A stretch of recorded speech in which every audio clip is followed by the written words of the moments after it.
दोस्तों आज की वीडियो में एक नई तरीके की मूविंग एवरेज आपके साथ इंट्रोड्यूस कराने वाला हूं, जिसके अंदर कुछ खास सेटिंग्स भी है। और ये जो दोस्तों नया फैमिली मेंबर है मूविंग एवरेज का, मैं उम्मीद करता हूं आपके और हमारे जरूर काम आएगा। तो अगर जानना चाहते हैं कौन है ये, क्या नाम है इसका, कैसे काम करता है, क्या खासियत है, तो शुरुआत करते हैं और चलते हैं, देखते हैं और समझते हैं दोस्तों।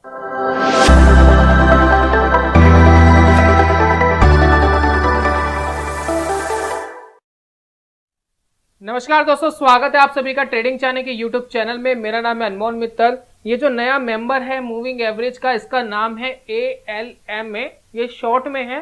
फुल फॉर्म दोस्तों इसकी है एर्नोल्ड लेगॉक्स मूविंग एवरेज। प्रोनाउंसिएशन में कोई भी गलती हुई हो कोई गारंटी नहीं है। मैं 1 घंटे से प्रैक्टिस कर रहा हूँ वीडियो बनाने से पहले कि मैं इसको सही से बोलूँ। लेगॉक्स तो सही से बोला जा रहा है, लेकिन जो पहले वाला वर्ड है एर्नोल्ड, इसको बोलने में थोड़ी सी प्रॉब्लम हो रही है। तो हो सकता है मैंने सही बोला हो सकता है सही ना बोला हो, तो काम चला लेना। तो चलिए शुरुआत करते हो, जानते हैं ये ALMA है क्या। देखिए AL जैसे कि आप पता है एर्नोल्ड लेगॉक्स मूविंग एवरेज। अब इसकी क्या खासियत है, देखिए पुरानी वाली जो हमारी मूविंग एवरेजेस है जो हम यूज करते हैं, सिंपल मूविंग एवरेज और एक्सपोनेंशियल EMA जो हम यूज करते हैं, तो EMA का तो आप सभी को पता है कि जो करंटली प्राइस चल रहा होता है उसमें ज्यादा वेटेज देता है, SMA नॉर्मल चलता है, बिल्कुल सिंपल चलता है। लेकिन ये जो इंडिकेटर है ये दोनों का एक कॉम्बिनेशन बनके आपके सामने प्रेजेंट किया गया है। यानी ये रेस्पॉन्सिबल भी है, रेस्पॉन्सिव भी है, प्लस स्मूथ भी है। दोनों के साथ कॉम्बिनेशन बना करके इस इंडिकेटर को डिजाइन किया गया है ताकि आपको एक बेहतर सिग्नल मिल सके, आप बेहतर जगह ट्रेड ले सके। तो ये इंडिकेटर आपके और हमारे बिल्कुल काम आ सकता है। जब भी आप इस इंडिकेटर को चार्ट के ऊपर लगाते हैं तो मूविंग एवरेज की तरह सिंपल एक लाइन दिखाई देती है, लेकिन जब आप उसकी सेटिंग्स में जाएंगे तो आपको 3 पैरामीटर आपको दिखाई देंगे। इसमें पहला आता है विंडो, दूसरा आता है ऑफसेट, तीसरा आता है सिग्मा का। अब इस इंडिकेटर के बारे में थोड़ा सा जानते हैं चार्ट के ऊपर। चार्ट के ऊपर इसको लगाकर देखते हैं ये कैसा काम करता है, और इसकी सेटिंग्स के बारे में थोड़ी सी बात कर लेते हैं, क्या इसकी सेटिंग्स है, और उसके बाद हम बात करेंगे स्ट्रेटेजी की। दोस्तों चार्ट के ऊपर आ गए हैं आप यहाँ हैं, तो चलिए चलते हैं इंडिकेटर वाले ऑप्शन में, और यहाँ पर हम सिलेक्ट करते हैं अपना इंडिकेटर। देखिए 4th ही नंबर है जिसपे इंडिकेटर हमें दिखाई दे रहा है, आप चाहे तो सर्च कर सकते हैं। बाकी यहाँ मैंने इसको सिलेक्ट कर लिया है। और जो चार्ट में यूज कर रहा हूँ ये ट्रेडिंग व्यू का चार्ट है। अगर आप ज़ीरोधा को यूज कर रहे हैं या किसी भी ब्रोकर को यूज कर रहे हैं तो जरूरी नहीं कि हर चार्ट में आपको ये मिल जाए। अगर ट्रेडिंग व्यू का चार्ट है उसमें तो अवेलेबल है ही, अगर कोई आपका ब्रोकर ट्रेडिंग व्यू को यूज कर रहा है तो वहां तो आपको मिल ही जाएगा। अदरवाइज जरूरी नहीं है कि मिल जाए। तो अगर मिल रहा है तो बहुत अच्छी बात है, आप सर्च करके यूज कर सकते हैं। अदरवाइज आप investing.com की वेबसाइट पर लाइव चार्ट देख करके इस इंडिकेटर को यूज कर सकते हैं। फ्री ऑफ कॉस्ट है, कोई पैसा नहीं लगेगा उसमें आपका। अब यहाँ देखिए मैं सेटिंग्स में जाता हूँ। सेटिंग में सबसे पहले मैं स्टाइल चेंज कर देता हूँ इसका, ताकि आपको अच्छे से डिस्प्ले हो जाए। अब ये देखिए ये आपको एक मूविंग एवरेज की लाइन यहाँ नीचे दिखाई दे रही है जो बिल्कुल चिपक कर चल रही है प्राइस के साथ में। ये आप रेस्पॉन्सिव भी कर सकते हैं इसको, आप चाहे तो उसको स्मूथ भी कर सकते हैं, आपकी मर्जी, आप किस तरीके के ट्रेडर हैं। अगर आप इंट्राडे ट्रेडिंग करते हैं तो ज्यादा रेस्पॉन्सिव मूविंग एवरेज आपको चाहिए होती है, क्योंकि स्टॉप लॉस बहुत छोटा रखना होता है, टारगेट्स बड़े होते हैं, थोड़े से बड़े होते हैं, और वहां पर ज्यादा रेस्पॉन्सिव अच्छा काम करेगी। और ज्यादा स्मूथ अगर आपको करना है तो उस टाइम के लिए अगर आप होल्ड करते हैं तो आपको ज्यादा स्मूथ चाहिए मूविंग एवरेज। अगर लॉन्ग टर्म के लिए अगर आप काम करते हैं तो और ज्यादा स्मूथ मूविंग एवरेज चाहिए। तो वो डिपेंड करता है कि आप किस तरीके के ट्रेडर हैं। फिलहाल हम इनपुट्स में जाते हैं और यहाँ पर देखिए सेटिंग्स हमें दी गई है। अब सेटिंग्स को हम एक बार देखेंगे। देखिए 3 सेटिंग्स है, एक है विंडो साइज, दूसरा है ऑफसेट, तीसरा है सिग्मा। इनका तीनों का काम मैं आपको एक एक करके बता देता हूँ ये करते क्या है। देखिए विंडो साइज का नॉर्मली मतलब यह है कि कितनी कैंडल्स को कैप्चर करना है और फिर रिजल्ट देना है। जैसे कि हम 20 मूविंग एवरेज लगाते हैं फॉर एग्जांपल, तो वो पिछली 20 कैंडल्स को कैप्चर करके आपके सामने रिजल्ट रखता है। ये मूविंग एवरेज का जो विंडो साइज है इसका सिंपली मतलब यही है कि कितनी कैंडल्स को कैप्चर करके रिजल्ट आपके सामने रखना है। फिलहाल ये 9 पे लगा हुआ है। अगर मैं इसको हटा करके 20 कर देता हूं तो देखिए मूविंग एवरेज और ज्यादा स्मूथ हो जाएगी। पीछे देखिए, ये देखिए और ज्यादा स्मूथ हो गई। अगर मैं इसको 50 कर देता हूं और स्मूथ हो गई, मैं इसको 100 कर देता हूं और ज्यादा स्मूथ हो जाएगी। तो डिपेंड आप पे करता है आप किस तरीके के ट्रेडर है। अगर आप इंट्राडे ट्रेडर है तो 9 पीरियड मेरे हिसाब से ओके है, 9 पीरियड पे आप काम कर रहे हो ओके है। शॉर्ट टर्म ट्रेडर है 50 पे काम कर सकते हैं, 50 पे देखिए और स्मूथ हो गई। थोड़ा सा लॉन्ग टर्म ट्रेडर है तो 100 पे काम कर सकते हैं, 100 पे देखिए और स्मूथ हो गई। तो इस तरीके से आप मूविंग एवरेज का यूज कर सकते हैं। सेकेंड थिंग दोस्तों ये है कि यहां पर आता है ऑफसेट। ऑफसेट का क्या मतलब है, तो जैसा मैंने आपको पहले ही बोला था, ये जो मूविंग एवरेज है ये रिस्पॉन्सिव भी है और स्मूथनेस की बहुत अच्छी मिसाल है। तो ऑफसेट जो है वो 0 से लेकर 1 तक कंसोलिडेट होता है। देखिए 0 से लेकर और 1 तक ये कंसोलिडेट होगा, ठीक है। 1 पे अगर ये आ रहा है तो जितना ज्यादा आप 1 की तरफ इस ऑफसेट को करेंगे तो उतना ज्यादा रिस्पॉन्सिव हो जाएगी मूविंग एवरेज, और जितना 0 की तरफ आप लेके जाएंगे उतना ज्यादा स्मूथ हो जाएगी। मैं आपको एग्जांपल दिखा देता हूं ये कैसे होगा। फिलहाल देखिए 1 की तरफ ज्यादा है तो ये ज्यादा रिस्पॉन्सिव है। अगर मैं इसको 0 1 कर देता हूं, अब देखिए, अब ये देखिए ज्यादा स्मूथ हो गई। देखिए कितनी स्मूथ होगी, कितनी नीचे चली गई है ये।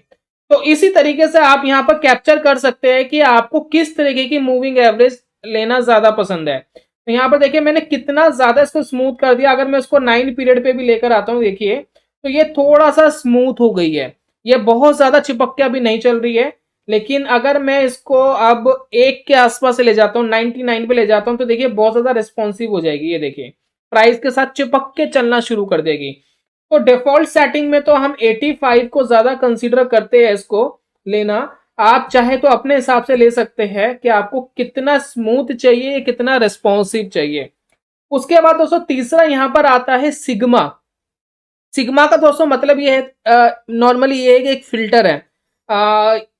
फिल्टर का मतलब ये है कि किसको ज्यादा फोकस करना है, यानी 6 से कम वाले को कितना फोकस करना है, ये मेनली फोकस के ऊपर डिपेंड है। तो यहाँ पर जो जिन्होंने डेवलप करा है इस इंडिकेटर को, वो कहते हैं कि सिग्मा के साथ अगर आप ज्यादा छेड़खानी ना करें तो अच्छा है। जो 6 सिग्मा है वो उनके हिसाब से अच्छा काम करता है, तो इसके ऊपर ज्यादा छेड़खानी ना करें, इसके बारे में ज्यादा ना समझे, तो ऐसा उनका कहना है। जैसे कि मैं आपको स्क्रीन के ऊपर भी दिखा रहा हूं कि इन्होंने क्या बोला है सिग्मा के बारे में। तो हम इसके बारे में ज्यादा चीजें नहीं करेंगे। सिग्मा का आप मान लीजिए एक फिल्टर है, और ये फिल्टर इस तरीके से बनाया गया है कि किस चीज को कितना फोकस करना है, ज्यादा फोकस करना है या कम फोकस करना है, वो सिग्मा से आप डिसाइड कर सकते हैं। लेकिन 6 सिग्मा अच्छा है, तो हमें कोई कस्टमाइजेशन करने की फिलहाल कोई जरूरत नहीं है, तो सिग्मा को हम एज इट इज छोड़ सकते हैं। ऑफसेट को हम नॉर्मली 85 ही लेंगे। जैसा कि आप देख रहे हैं ऑफसेट ज्यादा रिस्पॉन्सिव की तरफ ले रहे हैं हम, लेकिन बहुत ज्यादा एक की तरफ नहीं है, बिल्कुल एक नहीं कर दिया है, क्योंकि इतना ज्यादा रेस्पॉन्सिव होना भी ठीक नहीं है। और यहाँ विंडो साइज आप जो चाहे आप यहाँ रख सकते हैं। मैं फिलहाल 14 यहाँ करके देख रहा हूँ कि क्या रिजल्ट यहाँ पर देखने को मिलते हैं। तो ये देखिए किस तरीके से प्राइस चल रहे हैं। अभी जो 14 वाला है ये उनके लिए ज्यादा अच्छा है जो बहुत ही शॉर्ट टर्म की ट्रेडिंग करते हैं, 1 या 2 दिन के लिए, या फिर इंट्राडे के छोटे टाइम फ्रेम पे ट्रेड करना पसंद करते हैं। फॉर एग्जांपल मैं 15 मिनट कर देता हूं, तो ये देखिए किस तरीके से मूवमेंट आप कैप्चर कर सकते हैं। तो एक अच्छा ब्रेकआउट आप आने दो, एक कोई ब्रेकआउट आया, कोई एक लेवल टूटा, जैसे कि यहाँ देखिए ये लेवल टूटा, और इस लेवल के टूटते ही मार्केट के अंदर एक मूवमेंट आया। देखिए इस तरीके से मार्केट में मूवमेंट आया, और इस मूवमेंट को आप बरकरार रखिए कब तक, जब तक मूविंग एवरेज, इस मूविंग एवरेज के नीचे प्राइस नहीं आ जाता। जैसे ही नीचे प्राइस आ जाता है अपना प्रॉफिट बुक करके आप यहां कहीं एग्जिट हो सकते हैं। तो इस तरीके से आप इसको यूज कर सकते हैं जब भी कोई एक अच्छा ब्रेकआउट आए, जैसे कि अभी करंटली एक ब्रेकआउट आया है। अगर आप यहाँ ध्यान देंगे तो यहाँ देखिए एक ब्रेकआउट आया ये, राइट। ब्रेकआउट आते ही आप यहाँ पर देखिए कि मूविंग एवरेज के कब तक मार्केट ऊपर बना हुआ है, जब तक ये इसके ऊपर बना हुआ है तब तक आप होल्ड कर सकते हो, जैसे इसके नीचे आए एग्जिट कर सकते हैं। ठीक इसी तरीके से आप डाउन साइड के ट्रेड भी ले सकते हैं। अगर मार्केट पैनिक में है, अगर मार्केट ने कोई ब्रेक डाउन ब्रेक कर दिया है, तो भी आप इस पे इस तरीके के ट्रेड आप ले सकते हैं। और ये शॉर्ट टर्म ट्रेडर्स के लिए है, जो शॉर्ट टर्म ट्रेडिंग करना ज्यादा पसंद करते हैं, तो उनके लिए ज्यादा फ्रूटफुल रहेगा ये। आपने शॉर्ट करा और जैसे ही मूविंग एवरेज के ऊपर प्राइस आना स्टार्ट हुआ, वैसे आप एग्जिट करके बाहर हो गए। तो ये दोस्तों होता है बड़ा शॉर्ट टर्म ट्रेडर के लिए, कोई स्ट्रैटेजी नहीं है। मेनली आपको ध्यान रखना है कि किस तरीके से प्राइस मूव करते हैं, प्राइस के अंदर कैसे मूवमेंट आता है, तो उस मूवमेंट को आप कैप्चर कर सकते हैं और बहुत जल्द आप उससे एग्जिट हो सकते हैं। आप इस मूविंग एवरेज को स्मूथ बनाना चाहते हैं तो स्मूथ बना लीजिए। मैं इसको अगर ऑफ साइड को 10 कर देता हूँ, देखिए थोड़ा और स्मूथ हो गई है। अब थोड़े से आपको बड़े बड़े ये देखिए थोड़ा सा लैग ज्यादा आ गया, लेकिन ये स्मूथ हो गई है काफी, ये देखिए। और आप इसका पीरियड भी चेंज कर सकते हैं, देखिए कहाँ से लेकर कहाँ तक। यहाँ पर देखिए आपको एक ब्रेकआउट हुआ था 2400 के आसपास, और एग्जिट मिला है 2670 के आसपास 15 मिनट के टाइम फ्रेम पे। इस टाइम फ्रेम को अगर मैं 1 आवर कर दूंगा तो देखिए और स्मूथ हो जाएगी। इस टाइम फ्रेम को अगर मैं 1 डे कर दूंगा तो और स्मूथ हो जाएगी। तो ये आपको डिसाइड करना है कि आप किस तरीके के ट्रेडर है। मूविंग एवरेज अपना काम करेगी, आप उसका ऑफसेट ऊपर नीचे करके, आप उसका विंडो साइज ऊपर नीचे करके अपने हिसाब से अपने अकॉर्डिंगली आप इसको लगा सकते हैं। तो नॉर्मली दोस्तों ये था मूविंग एवरेज का पूरा कॉन्सेप्ट। एक चीज मैं और आपको बताना चाहूंगा कि मूविंग एवरेज हमेशा स्ट्रॉन्ग तब होती है जब वो इस तरीके के ट्रेंड में बनी हुई हो। अगर आपको बाय करना है तो हमेशा मूविंग एवरेज को इस तरीके के ट्रेंड में कंसीडर करिए। देखिए लगातार ये ऊपर जा रही है। अगर इस तरीके से स्लोप बना होता है मूविंग एवरेज का तो थोड़ा सा वेट करना चाहिए मूविंग एवरेज को अपनी चाल पकड़ने के लिए। तो इस तरीके का अगर मूविंग एवरेज ऊपर की तरफ जाती हुई आपको दिखाई दे रही है तो इसमें कहीं भी आप बीच में ट्रेड लेंगे, आपके विन होने के चांसेस ज्यादा हो जाएंगे। अगर मार्केट का रुझान नीचे की तरफ है और मूविंग एवरेज भी नीचे की तरफ गिर रही है तो उसी समय आप शॉर्ट करने की सोच सकते हैं। यहाँ देखिए इस तरीके की अगर मूविंग एवरेज बनी है, कई बार मार्केट काम नहीं करती है, स्टॉप लॉस लगते हैं। आप मान के चलिए स्टॉप लॉस लगेंगे, आप गलत होंगे। मार्केट रैंडम है, मार्केट कब क्या करेगी मार्केट जानती है। कोई भी चीज मार्केट को नहीं चला रही है, हम ही सारे मार्केट को चला रहे हैं, लेकिन कब किसका माइंड कब चेंज होगा ये कहा नहीं जा सकता। तो आप ये मत सोचिए कि ये काम नहीं कर रहा। मार्केट रैंडम है, मार्केट अपना काम कर रही है। आपको तो सिर्फ थोड़ा सा क्या चाहिए, सपोर्ट चाहिए होता है इंडिकेटर्स का या प्राइस एक्शन का। आप उस सपोर्ट के थ्रू थोड़ा सा आप प्रोबेबिलिटी की तरफ भागते कि हल्की सी एक प्रोबेबिलिटी ज्यादा है, बस उसी के थ्रू यहाँ पर ट्रेडिंग की जाती है। अब दोस्तों बात कर लेते हैं पार्ट नंबर 3 की। पार्ट नंबर 3 में हम एक सिंपल सी स्ट्रेटेजी लगा रहे हैं। हम ALM इंडिकेटर का यूज करेंगे, मूविंग एवरेज का यूज करेंगे और एक का कैप्चर करेंगे, उस सिग्नल को कैप्चर करेंगे जब वो बिल्कुल ओवरबॉट और ओवरसोल्ड पर चले जाता है। तो इफ बाई चांस वो ओवरसोल्ड पर चला गया और हम जो लेवल कंसिडर कर रहे हैं वो 70-30 जो हमारे पुराने लेवल्स है, हम कोई कस्टमाइजेशन नहीं कर रहे, जो हमारे पुराने लेवल्स है उसको कंसिडर कर रहे हैं कि जैसे RSI 30 पर आता है तो ALMA की क्या कंडीशन होनी चाहिए जब हमें ट्रेड लेना चाहिए, एंट्री करनी चाहिए। साथ में RSI के साथ एक कंडीशन और है, वो मैं आपको चार्ट के ऊपर समझाता हूं पूरी स्ट्रैटेजी। तो एक बार चार्ट पे चलते हो, स्ट्रैटेजी को बहुत अच्छे से समझ लेते हैं। अब दोस्तों स्ट्रैटेजी एक बार क्रिएट कर लेते हैं, क्या स्ट्रैटेजी है जरा समझ लेते हैं। तो जैसे कि बोला कि RSI हम यूज करेंगे, हमारा जो ऑड वाला RSI है 70-30 वाला वो बढ़िया है। और साथ में हम यूज करेंगे इस मूविंग एवरेज को डिफॉल्ट सेटिंग में, कुछ भी चेंजिंग हम इसमें नहीं कर रहे। तो हम जाएंगे इंडिकेटर में और सबसे पहले हम RSI लगा लेते हैं, रिलेटिव स्ट्रेंथ इंडेक्स। अगर इसके बारे में ज्यादा इंफॉर्मेशन आपको नहीं है तो मेरा आपको सजेशन ये है कि RSI ट्रेडिंग चैनल के यूट्यूब के ऊपर लिखेंगे आप तो कुछ वीडियोस आपको RSI के ऊपर मिल जाएगी। वहां हमने बहुत अच्छे से एक्सप्लेन करा है कि RSI क्या है, कैसे काम करता है, क्या चीज बताता है। आप उसको कंसिडर कर सकते हैं। तो फिलहाल हम इसको एज इट इज लगा रहे हैं। ये देखिए, और 70-30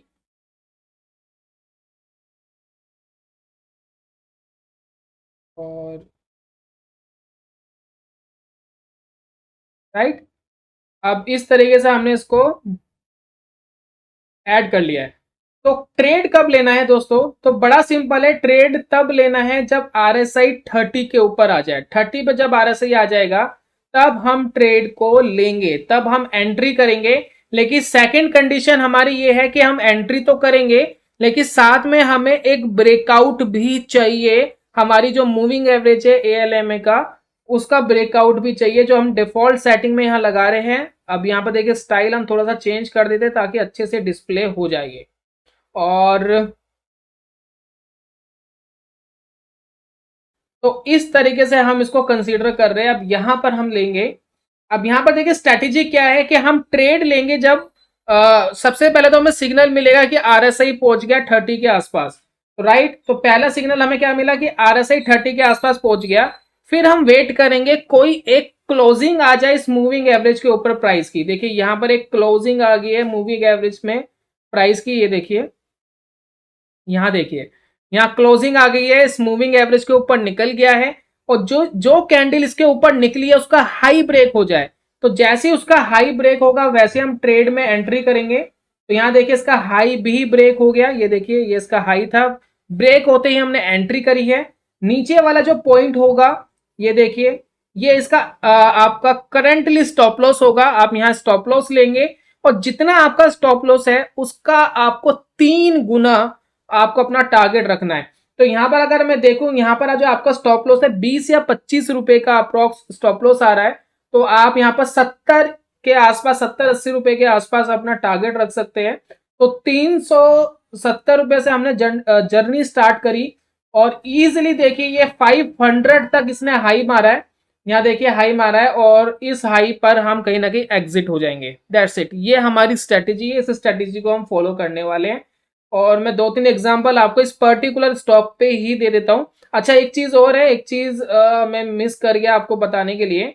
जब भी आप इस तरीके का ट्रेड लेंगे तो आपको एक चीज का और ध्यान रखना है कि जब पिछली बार RSI 30 पर आया था, देखिए अभी हमने जो ट्रेड लिया वो इधर लिया, ठीक है, यहां हमें सिग्नल मिला। जब पिछली बार RSI 30 पर आया था तो आपको देखना है प्राइस कहां थे। पिछली बार RSI यहां 30 पर आया था, तो आपको यह देखना है कि इस टाइम जो प्राइस थे वो उस टाइम थे लगभग 260 के आसपास। उस टाइम प्राइस चल रहा था दीपक नाइट्राइट का 260 के आसपास। अब जब दोबारा ये 30 पर आया, अगर आप बुलिश है, अगर मार्केट में आप लॉन्ग का ट्रेड ले रहे हैं, तो अब की बार जब वो 30 पर RSI आएगा तो वो इससे ऊपर होना चाहिए प्राइस।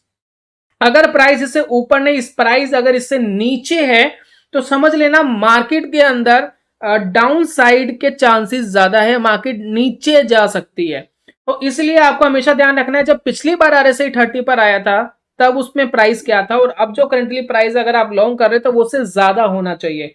अगर वो ज्यादा है तो आप डेफिनेटली इस ट्रेड को लॉन्ग की तरफ इनिशिएट कर सकते हैं और अपना स्टॉप लॉस लेकर के टारगेट बना सकते हैं। काफी लोग कहेंगे स्टॉप लॉस बड़ा हो जाता है, ये देखिए ये 20-25 लगभग 5-7% का स्टॉप लॉस था।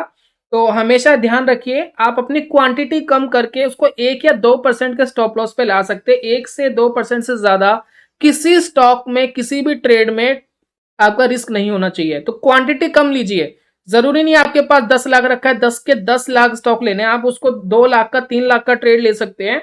उससे क्या होगा, रिस्क आपका 1-2% में सिमट जाएगा। शुरुआत कर रहे हैं पार्ट नंबर 4 में। बहुत सारी स्ट्रेटेजीज अवेलेबल है, सभी देखना इम्पॉसिबल है, सभी को अप्लाई करना इम्पॉसिबल है। लेकिन अगर आप बार बार अपनी स्ट्रेटेजीज को चेंज करते हो तो पैसा बनाना इस बाजार में बड़ा मुश्किल हो जाएगा। आप ये मत सोचिए कि कौन सी स्ट्रेटेजी सबसे अच्छी है। देखिए मार्केट रैंडम है, मार्केट रैंडम होने का मतलब है मार्केट कब क्या करेगी वो मार्केट को पता है। जरूरी नहीं है कोई इंडिकेटर सिग्नल देगा तो मार्केट मूव हो जाएगी। मार्केट इंडिकेटर को चला रही है, इंडिकेटर मार्केट को नहीं चला रहे हैं। मार्केट दोस्तों रैंडम है, अगर आप कोई भी ट्रेड लेते हैं और वो ट्रेड गलत हो जाता है तो ये मत सोचिए कि आप गलत हो गए या आपकी स्ट्रेटेजी खराब होगी। मार्केट रैंडम है। मार्केट में सक्सेस होने का एक ही तरीका है, आपका मनी मैनेजमेंट को बहुत अच्छा करिए, रिस्क एंड रिवॉर्ड रेशो अच्छा करिए, आपका स्टॉप लॉस छोटा होना चाहिए, रेस्पॉन्सिबल होना चाहिए। ये नहीं छोटा रख लिया पैसा बन जाएगा। रेस्पॉन्सिबल स्टॉप लॉस का मतलब ये है कि मार्केट को उसके नीचे जाने में तकलीफ होनी चाहिए और छोटा भी होना चाहिए। आपको बहुत बार ऐसे मौके मिलते हैं, बहुत स्ट्रॉन्ग सपोर्ट के आसपास मार्केट रुका हुआ होता है, उस जगह ट्रेड लेना ज्यादा अच्छा रहता है। या बहुत अच्छा रेजिस्टेंस मार्केट ने ब्रेक कराओ, वो भी ट्रेड लेना अच्छा रहता है। तो ब्रेकआउट और सपोर्ट के पास दोनों जगह हर तरीके के ट्रेड ली जा सकते हैं, लेकिन एक रेस्पॉन्सिबल स्टॉप लॉस आपको सीखना चाहिए। आपको ये इंडिकेटर वगैरह जो भी स्ट्रेटेजी है इसके साथ साथ में, और एक रेस्पॉन्सिबल टारगेट जिसमें कोई रुकावट ना है और आसानी से आपको अचीव हो जाए, इस चीज के ऊपर जब आप फोकस करेंगे तो पैसा बनाना आसान हो जाएगा। कभी भी यह मत सोचिए कि मैंने ट्रेड लिया मैं गलत हो गया। आप कुछ नहीं कर सकते, मैं भी कुछ नहीं कर सकता, मार्केट कभी भी कुछ कर सकती है। मार्केट रैंडम है, तो मार्केट को महत्व दीजिए और यहाँ पर मैथमेटिकली पैसा बनेगा, यहाँ पर इमोशन से पैसा नहीं बनेगा। तो ये था दोस्तों लास्ट वाले पार्ट में जो आपको बताने की मैंने कोशिश करी है। इस चैनल के ऊपर लगातार बहुत सारे इंडिकेटर्स आपको सिखाए जाएंगे, लेकिन सभी इंडिकेटर सीख करके ट्रेडर नहीं बन सकते। ये इंडिकेटर इंट्रोड्यूस करने का सिंपली मतलब ये है कि जिनको इन इंडिकेटर के बारे में जानना है वो इसके बारे में जाने, जिनको प्रैक्टिस करनी है इसके बारे में प्रैक्टिस करें। लेकिन सभी चीजें जानने से पैसा नहीं बनता बाजार में, एक चीज को अच्छे से जानने से पैसा बनता है। तो ये था दोस्तों आज की वीडियो में, जल्दी मिलूंगा नेक्स्ट वीडियो में, तब तक के लिए goodbye, God bless you, bye bye.